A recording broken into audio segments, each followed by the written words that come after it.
dedicado a En Absoluto, porque foi quen o pediu, e, lóxicamente, pois, vou o cumprir.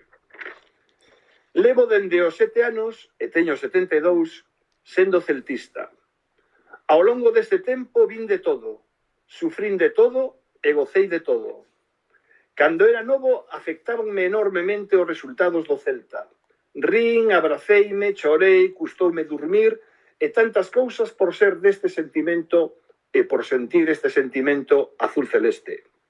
Durante todos estes anos pasaron polo club multitude de xogadores, bos, regulares e frouxos, non vou dicir malos.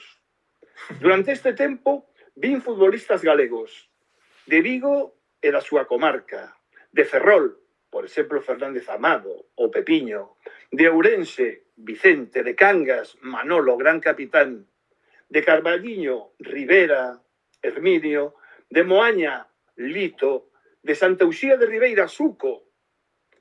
Podería seguir. E de Vigo, Quique Costas, traspasado a Barcelona, logo internacional. Digo que podería seguir adestradores como Villar, Pepe Villar, Castro Santos, Félix, Fernando Vázquez, etcétera, etcétera. Pero o experimentado esta tempada é para encadrar. Nunca tanto xogador da canteira tivo o protagonismo deste curso. Nunca, e miro que levo anos, houbo unha conexión coa bancada como este ano. E mirade que con Berizzo houbo ilusión, pero a deste ano non ten parangón.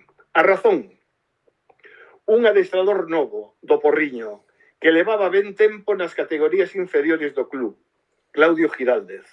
El foi o detonante, el foi a guía, el foi o líder, o faro que precisaba a chamada canteira feita na Madroa. Valente, ousado, propoñendo un fútbol alegre, vivo, de control do balón, cara adiante, de utilización da plantilla dun xeito amplo, coas rotacións, para min, sigo dicindo que algo exaxeradas, pero as mesmas deronlle a razón. Claudio creou un ambiente excepcional que contaxiou a afección. Balaídos converteuse nunha festa constante. Os resultados acompañaron un equipo que non soubo endexamais baixar os brazos. Houbo momentos de loucura, de emoción, de ilusión, de celtismo. A bancada ruxía, animaba, levantaba o ánimo dos futbolistas. Balaídos era algo case inexpugnable. Claudio creou unos mozos que tivera no Fortuna e no pasado. Combinou axustadamente a veteranía e a xuventude.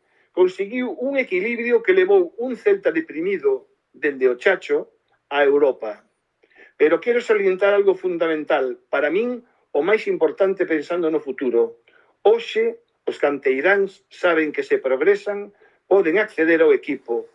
Isto non pasaba antes. Isto é moi importante. Crea ilusión por mellorar e saben estes rapaces que se van mellorando, ninguén lle pechará a porta do primeiro equipo.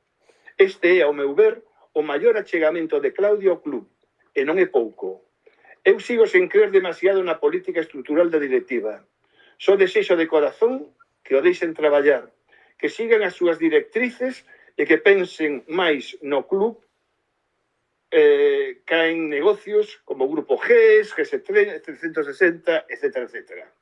Gracias, Claudio, por devolver a ilusión a este bello celtista que sofre e ilusionase coa trayectoria do club. A la Celta, para ti, En Absoluto.